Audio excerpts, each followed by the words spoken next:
What I see, I've been meaning to talk about this a couple of weeks ago, but I got held off by. There's a lot of things I was talking about that week or something. There's a lot on, and then I got caught up with the whole Chinese Jamaican woman going on, like say Jamaica's not a black country and stuff like that. With that anyway.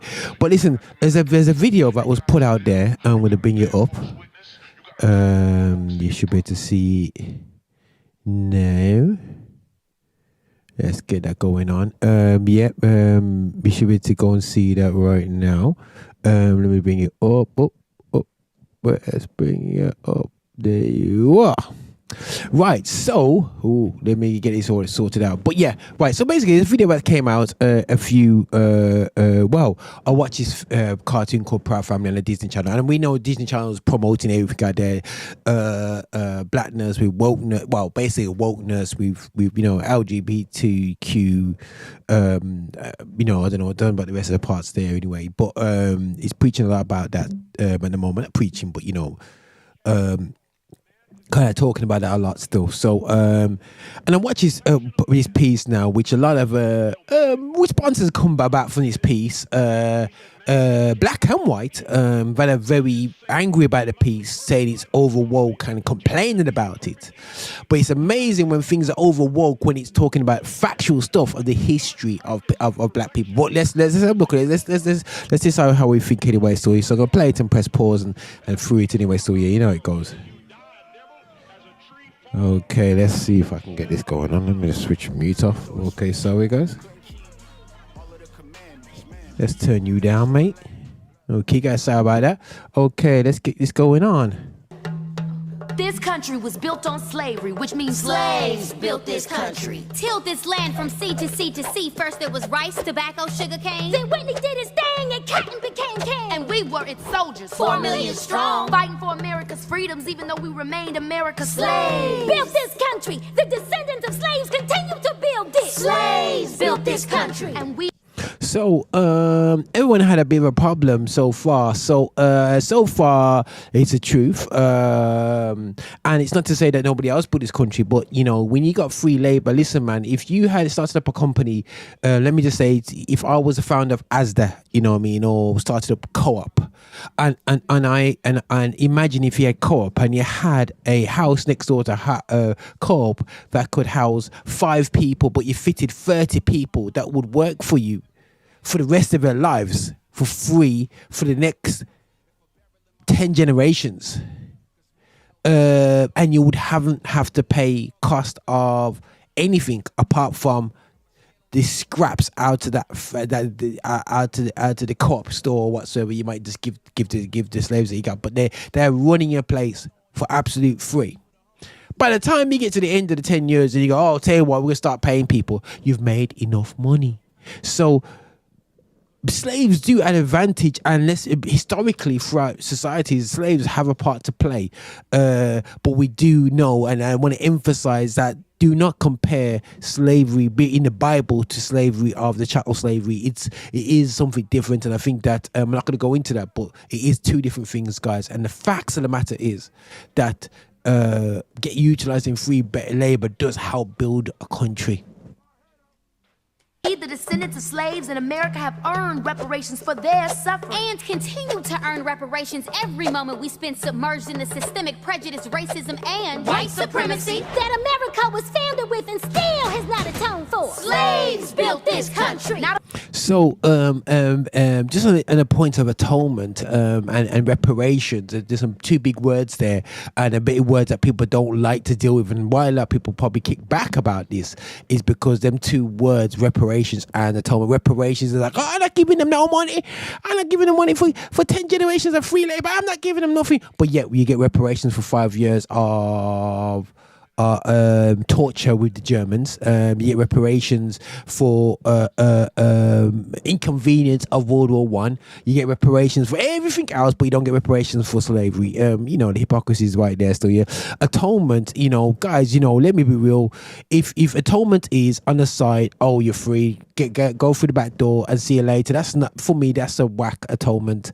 I think atonement for me, I'm not saying this has to be like this, but there has to be more of a a substantial way to recognize that slavery, 500 years of slavery, has reformed the Americas of a lands that was ran by Native Americans, the Incas, the Aztecs, the Ararat, the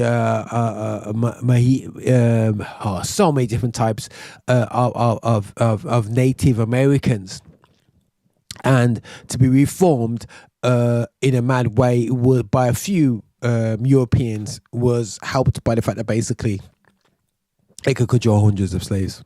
So the atonement does not look like, pretend like it never happened. Yeah, and reparations does not look like that either.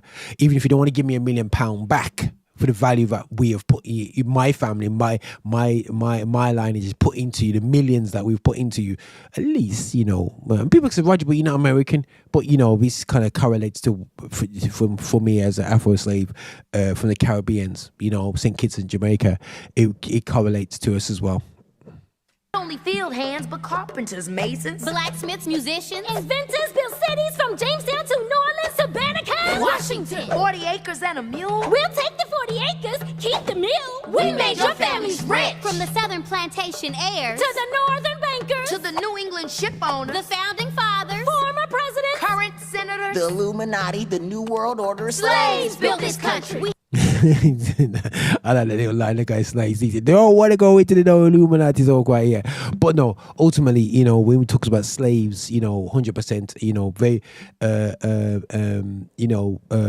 something that really cheeses me off is that we always made out to be the guys who have been civilized, the guys who never brought nothing on the table. We brought a lot to the table. We did a lot. We were amazing. We invented stuff. We had things taken off us. I know in Americas, a black person couldn't patent, so we come up with ideas, and then somebody else will European will basically patent it and make money for generation after generations. Just an example of amazingness was Mary Seacole. Amazing nurse, but effectively her story got stolen by Florence Nightingale. People think, oh, that's just random out there, but just coming from a Jamaican lady, went to the Crimean War and was right up beside the lines, and she was amazing. Soldiers loved her, everything. She was amazing for them, but yet somebody that was right 4 or 5 times 100 miles away from the front line got the glory. I'm not saying Florence Nightingale did nothing. Now people go, oh, there's no point, but listen, on the £1 note there was Florence Nightingale. That should have been Mary Seacole. Imagine if we were growing up and we saw Mary Seacole on the £1 note, not Florence Nightingale. Yo, make you know. We had Tubman, Turner, Frederick D. Didn't they say Lincoln freed the slaves? But slaves were men. And women. And only we can free ourselves. Emancipation is not freedom. Jim Crow, segregation, redlining, public schools, feeding private prisons where... Just on a point there still, something that gets pulled out to me, when they talk about, Lincoln freed the slaves, or they talk about something amazing.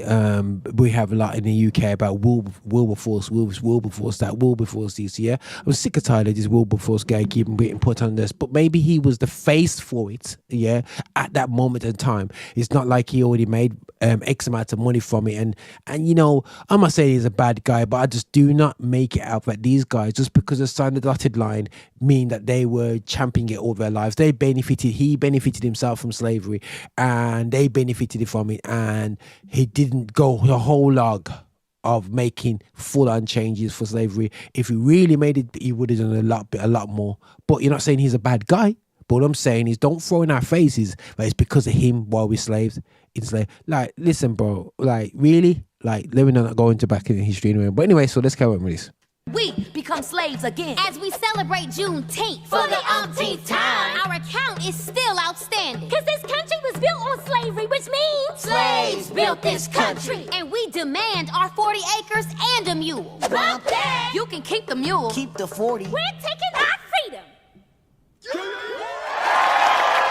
Woo, woo, yeah. I love it. Yeah, guys. So I think that I thought that was a great piece. I think that's a very challenging piece, and I think that American society needs to, not even American society, world society needs to recognize that, you know, it's a lot more than just, for me, it's a lot more. Yeah, sorry, just make sure music. It's a lot more than just, you know, oh, we just, yeah, happening. It's not. There's no problems like that now. There's no. But yes, it's not slavery now, still, yeah, guys. But right about now, not only because of the system, but I think the system really plays into and created a community to be done about things. But that's a whole other subject, and a lot of things we're gonna be doing a lot of edge shows about a state of our community, not only from a systemic racism viewpoint, but from a community standpoint. What are we doing as black people for our communities and to build our communities, to build economical wealth? Because for now, I can't see us getting any reparations. I can't see us getting a penny. I can't see us getting the money. I can't see us getting anything out there still, yeah. But the thing is, we cannot shy away and pretend like these things never happened. And for me, it's not about celebrating slavery every 2 weeks, but it's celebrating emancipation. It's celebrating the fact that basically we brought something to the table. It's celebrating the fact that basically that Africa is the birthplace of civilization. That's a very hard pill to swallow for a lot of Europe, but also at the same time that the Bible is an Afro-Asian culture.